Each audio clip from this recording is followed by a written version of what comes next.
Et on se retrouve pour la rubrique C'est mon histoire. Aujourd'hui, je reçois une sœur que j'aime beaucoup, Merveille. Bonjour Merveille. Bonjour Evelyne. Comment vas-tu? Je vais très bien. Merci beaucoup de venir sur le plateau de C'est mon histoire raconter un bout de ta vie qui est quand même un morceau personnel. Moi, j'ai entendu ton témoignage la première fois à l'église parce que tu es membre de mon église et je me suis dit ce témoignage, il faut que d'autres personnes le sachent. Il faut que d'autres personnes voient comment Dieu peut relever quelqu'un qui était vraiment à terre, peut le relever et puis peut transformer sa vie vraiment de gloire en gloire. Et c'est ce que Dieu a fait dans ta vie. Et c'est pour ça que je suis très heureuse que tu viennes partager ton histoire.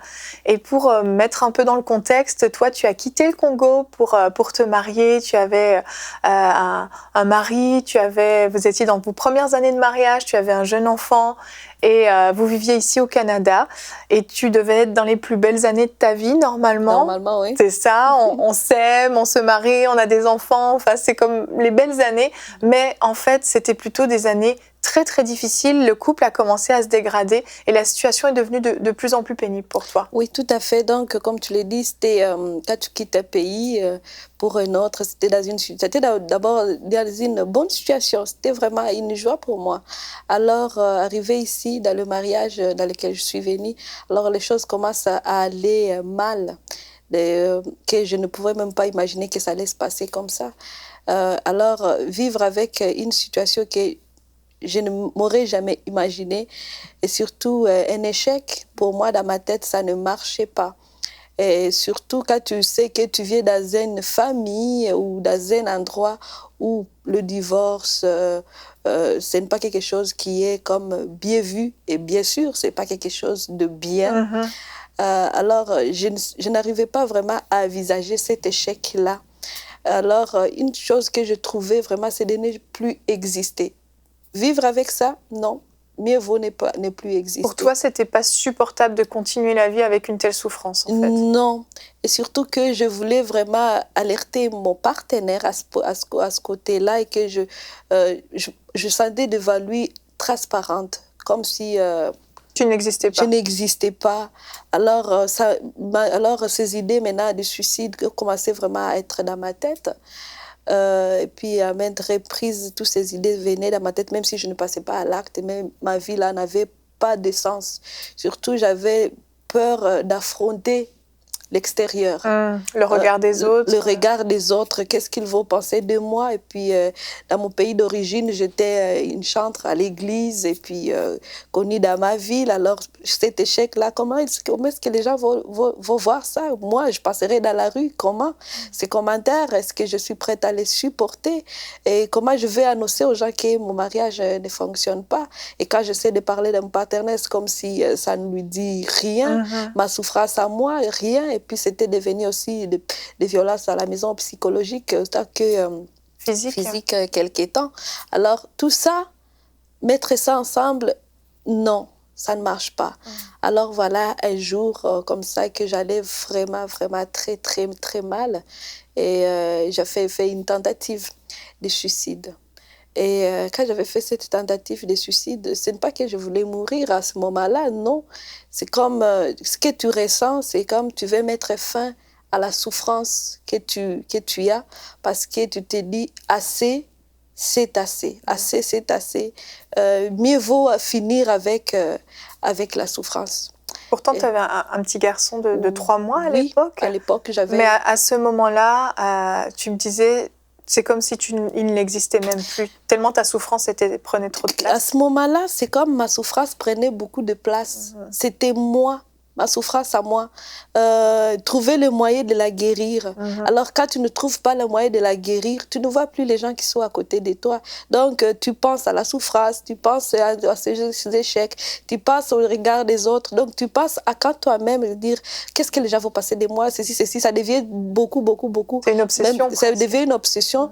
Même voir qu'il y a d'autres solutions ailleurs, tu ne le vois pas. La seule chose qui t'importe, c'est d'arrêter de souffrir. Alors, pour arrêter de souffrir, c'est dormir pour toujours. C'est ça. C'est ça, en fait. Et c'est ce que tu as fait. Tu as pris des médicaments en grande quantité. Mais quand les médicaments ont commencé à faire effet, tu t'es dit, mais qu'est-ce que j'ai fait? Quand les médicaments ont commencé à faire effet, dans mon corps, je me souviens que je n'arrivais plus même à marcher, alors je me tirais par terre.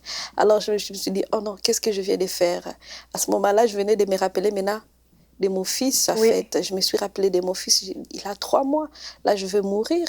Alors je me suis traînée par terre, j'ai vers le téléphone, j'ai pris ce téléphone et puis j'ai appelé les urgences. Quand les urgences sont arrivées, ils m'ont pris, j'étais dans l'ambulance, je ne pouvais même plus parler, je ne pouvais même pas vraiment, mes yeux là, je ne pouvais plus voir, mais j'étais quand même consciente intérieurement. Et dans mon cœur, j'avais fait cette prière, j'ai dit Seigneur, pardonne-moi, pardonne-moi pour cet acte que je viens de faire. Et puis, ramène-moi à la vie pour mon fils. C'est tout ce que j'avais, je me rappelle, après, je suis allée à l'hôpital, je ne me rappelle plus d'autres choses qui se sont passées. Et puis, je me souviens qu'à mon réveil, quand même, OK, je viens de me réveiller, ils ont fait ce qu'ils avaient à faire, donc faire le lavage. Donc, c'était tout. Alors, après, je suis retournée à la maison. Alors, je regardais ces petits enfants-là. Je les regardais dans les yeux, puis je pleurais. Et je lui ai dit, pardonne-moi. Je demandais aussi pardon à mon enfant. Je dis, je ne referai plus que cet acte-là. Mais je te promets que je serai là pour toi à partir d'aujourd'hui. Quoi qu'il arrive, je serai là.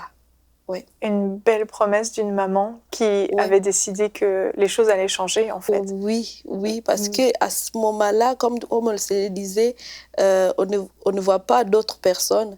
Mais c'est comme si moi, à ce moment-là, quand je tombais là, presque dans l'inconscience, je me suis rappelé qu'il y a un enfant quand même, que malgré nos problèmes de famille, il y a quand même un enfant quelque part qui... Il y a une vie, Il y a une vie et il faut que quelqu'un soit là pour l'enfant en question. Exactement. Et les choses ne se sont pas pour autant arrangées dans ton couple. Au contraire, ça a empiré. Au contraire, les choses ont continué à empirer, empirer. Et on n'est pas arrivé à vraiment à s'attendre. Je ne dirais pas qu'il n'y a pas toujours la solution dans un couple. Des fois, c'est manque de volonté de l'un ou l'autre ou quelque part. Et puis, ça peut faire que finalement, les gens vont aller se séparer. Alors, après, tant que mon fils avait... un an comme ça et que ça continuait toujours dans cette même situation, violence verbale, violence physique aussi. Et il partait souvent de la maison aussi, des fois 1 mois, 2 mois, 3 mois. Des allers-retours et que je restais à la maison et puis attendre, et rester à la maison, attendre, tu ne sais pas quand est-ce qu'il va revenir. Tu n'avais pas d'argent non plus à ce moment-là. Et puis c'était une période difficile, comme je t'ai raconté, qu'il y avait des moments qu'on restait tout seul, je restais toute seule avec mon fils et pendant l'hiver, en janvier, et que je devais me rendre à l'école et mon fils, je devais l'accompagner à la garderie et marcher, tout ça. Et puis, dans le froid. Dans le froid. Et puis, des fois, on n'avait pas même la nourriture. Je me rappelle qu'un jour, je me suis retrouvée, je n'avais pas de la nourriture, j'avais de faire une demande à l'assistance sociale, mais ça prend, c'est tout un processus. Et là, tu te retrouves le frigo vide et j'ai un petit garçon qu'il faut que je nourrisse. Oh là là. Et ces jours-là, la première fois que je me suis retrouvée sur une ligne et un fil à attendre, là où les sans-abri vont aller chercher à manger.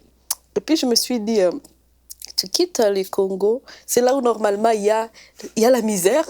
Mais quand tu arrives au Canada, c'est là où j'ai trouvé la souffrance, à moi. Donc, au Congo, je n'avais jamais manqué à manger.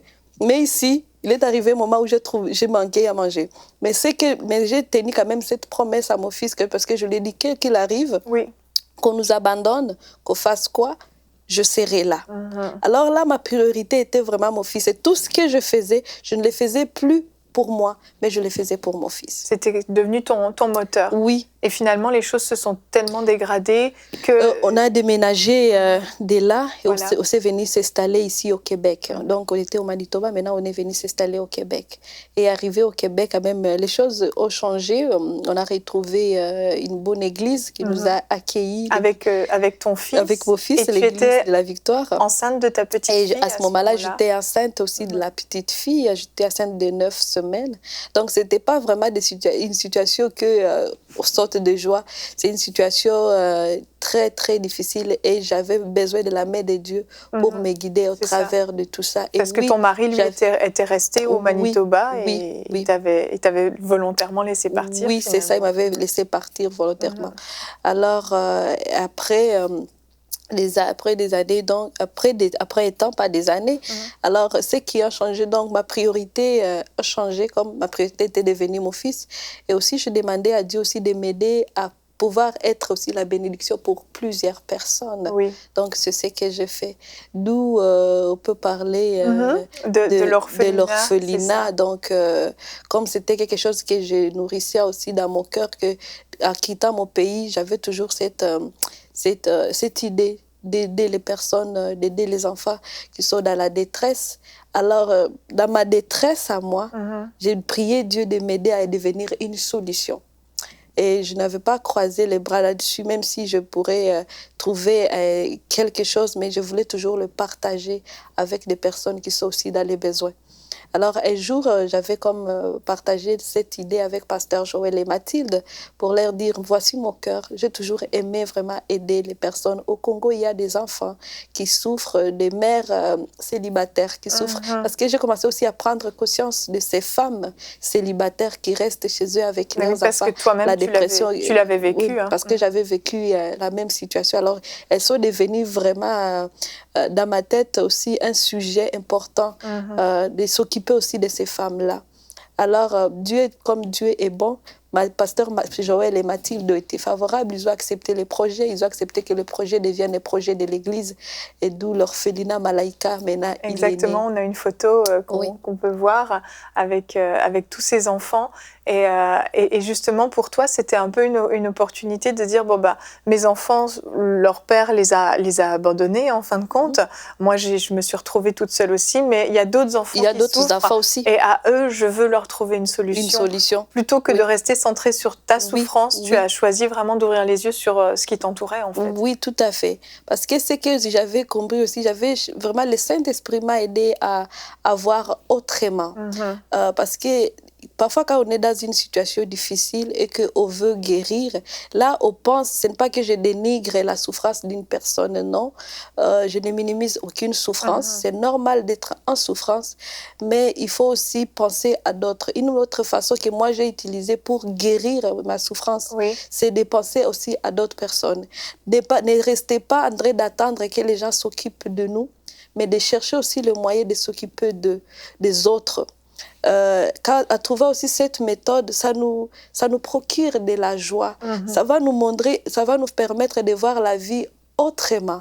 Ça va nous permettre de voir la vie que nous ne sommes pas les seuls qui sont en train de souffrir. Il y a aussi d'autres personnes qui sont à détresse et qui ont besoin d'aide. D'ouvrir un peu les yeux sur ce qui est autour de nous. Oui, tout à fait. Et tu as fait d'ailleurs une série Vite fois avec le pasteur Joël que les gens peuvent aller écouter s'ils veulent, 5 émissions où tu parles vraiment de l'orphelinat, le projet de l'orphelinat, ton cœur par rapport à ça.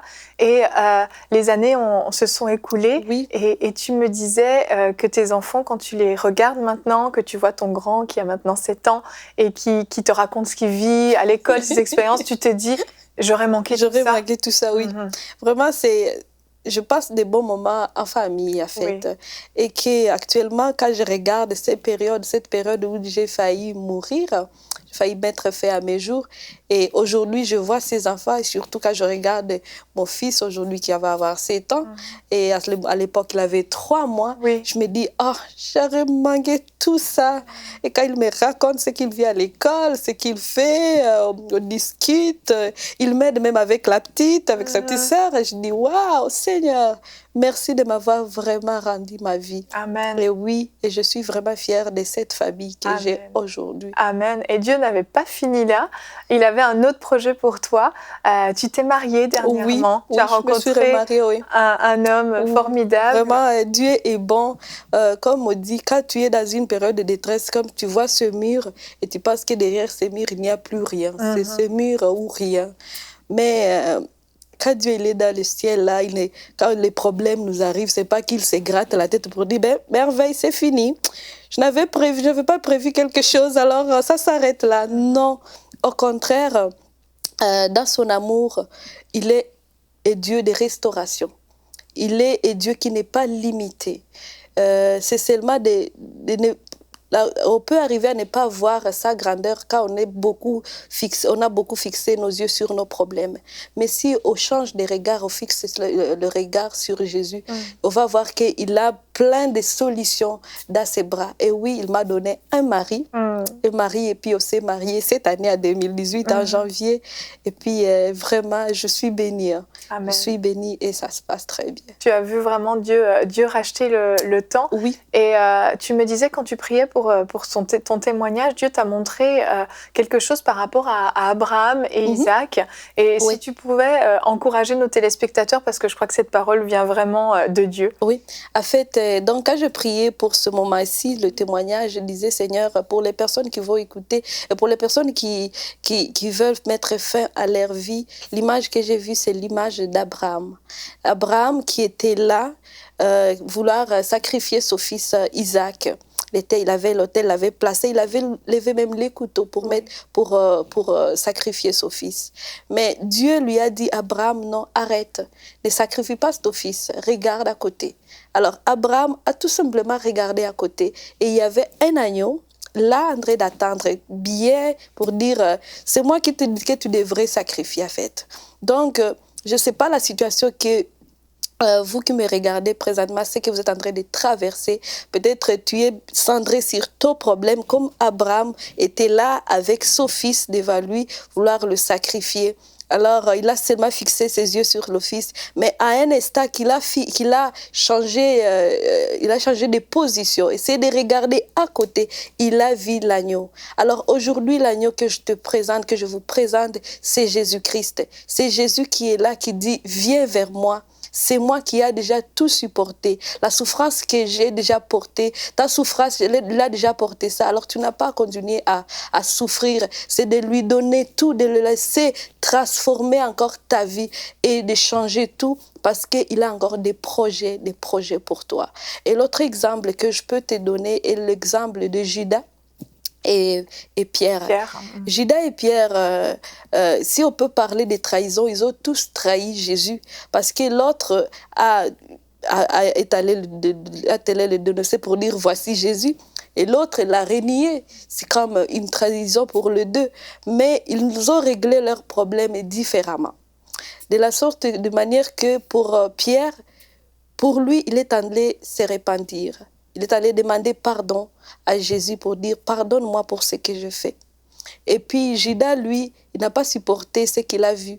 Quand on a maltraité Jésus, Judas, peut-être qu'il s'est dit « Ah, ça serait difficile de vivre avec ça. » Tu vois, le vivre avec. Peut-être tu es dans une situation que tu te dis « C'est difficile de vivre avec ça comme Judas. » Et pourtant, Jésus, lui, il ne regarde pas à nos pensées, à nos fautes que nous avons commis. L'exemple est que quand il a trouvé Pierre, après sa résurrection, il n'a pas dit « Pierre, tu m'avais renié, alors retournons d'abord à cette affaire, on doit régler l'affaire avant de continuer. » Non, il ne s'est même pas souvenu de ça. La seule chose qu'il a dit à Pierre, il a dit « Pierre, est-ce que tu m'aimes ?» Et Pierre a dit « Oui. » Alors, tu m'aimes, prends soin de mes brebis. Aujourd'hui, c'est l'appel que Jésus veut te dire. Est-ce que tu l'aimes? Et puis si tu dis « Oui », la seule chose que Jésus veut te faire pour toi aujourd'hui, c'est de te montrer ta voix, de montrer ce qu'il veut de toi.